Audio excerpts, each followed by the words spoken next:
Morning guys! Ngayon, ituturo ko naman kung paano mag-vacuum. Diba kanina, naturo ko na kung nasan yung mga ports na kailangan pasukan ng low side at high side ng manifold gauge. Yung low side is sa suction light, sa suction, and yung high side is sa liquid line. Ngayon, meron tayo ditong vacuum pump kasi nga nagba-vacuum tayo. Ngayon, i-vacuum na natin siya.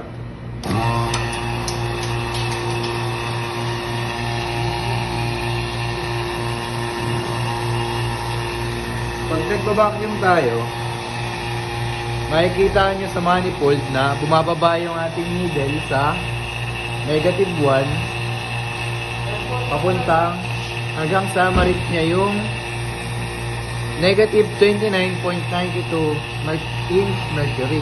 Pag na-meet niya na po yung negative 29.92 inch mercury, ibig sabihin po, perfect vacuum na po tayo. Pwede na po natin patayin to.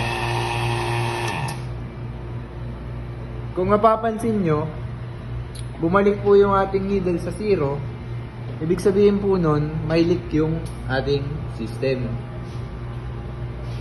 Ang ginagawa po pala ng vacuum is, nag-remove siya ng impurities, moisture, and contaminants. Yun lang.